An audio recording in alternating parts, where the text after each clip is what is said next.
But first, Rundle Mall was Australia's first pedestrian mall, but these days it more lags than leads. Even supporters say it's looking tired.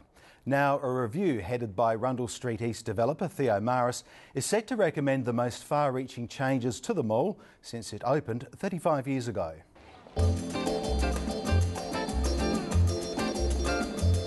In 1976, Rundle Mall was the answer to a problem plaguing many cities, a dead centre. The life was obviously tending to leave the city, as in so many other cities in the world. It was a long time ago that people started to urge that we have a place in the city which was really for people and not for motor cars, where in fact the life of the city could find a heart. The formalities over, champagne apparently flowed from the fountain and shoppers flocked to the stores, taking the mall to their heart, though being Adelaide, there was always a bit of fault to be found. Well, I reckon that's pretty rough. Well, you don't like the brickwork very much? Not the way it's finished. I've seen a lot better in people's houses.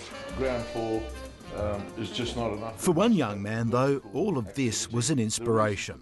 And having just travelled through Europe and America, and to come back to Adelaide and actually see Rundle Mall as it was back then, basically just said to me, look, Adelaide's the best place in the world, and it was probably one of the biggest factors that got me to stay in Adelaide, and I've been here ever since. Theo Maris developed his first property at the age of 27. These days, the Maris name is synonymous with the revival of Rundle Street East. How's things? How's business? Tell me. Once, this street played ugly sister to the mall's Cinderella. Now, on a sunny day, the contrast between the two Rundles couldn't be starker. Theo Maris says one works, the other doesn't.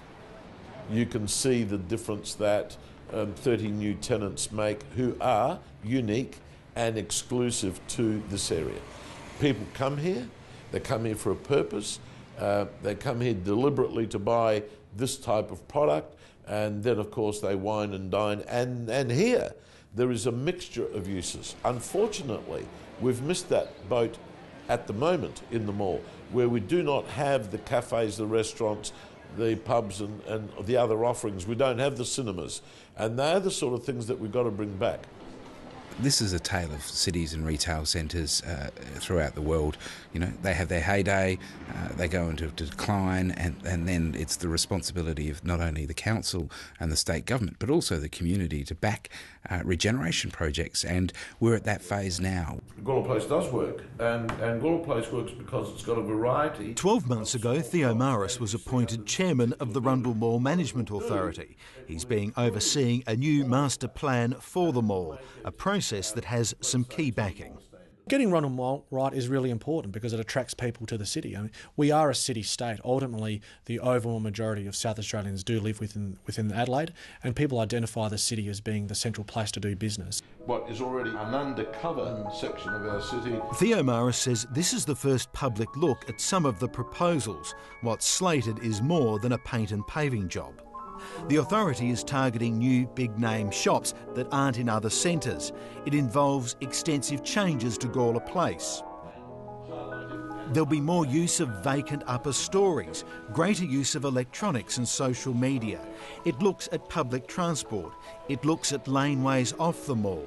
It looks at parking, which he says needs to be cheaper but not necessarily free. And he's proposing that the North Terrace institutions and the mall share a greater overlap of opening hours. Well, in theory, it's a great idea, and I think it's a really good idea if all the neighbours get together and work in a neighbourly fashion. I think to some extent they do that, but the bottom line, of course, is how much do these ventures cost? And for something like the museum, of course, it's an enormous building, and the longer the hours, the more difficult the staffing costs are.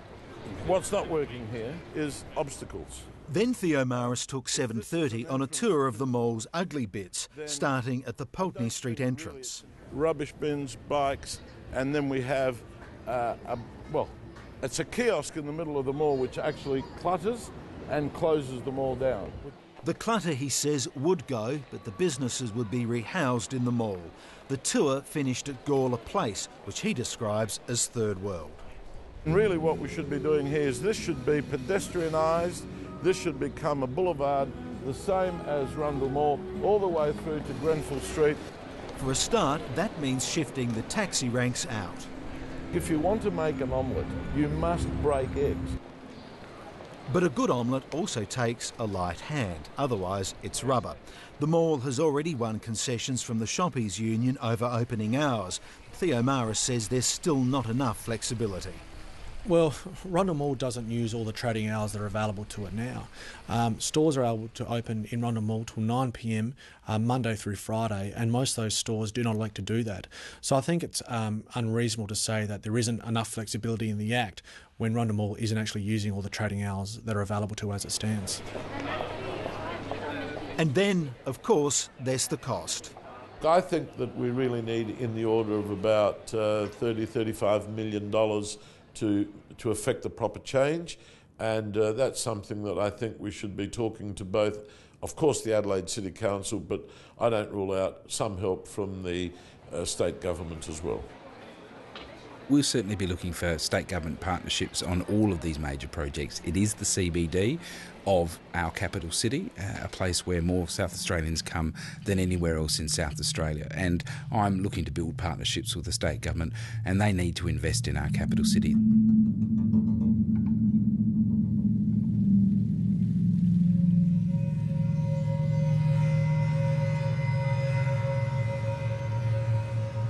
To its critics, Rundle Mall, especially at night, is now sometimes referred to as Rundle Morgue. Whether this review ends up as just a repave rather than a rebirth rests with state and local government. The plans go before council next week, and the public then gets its say.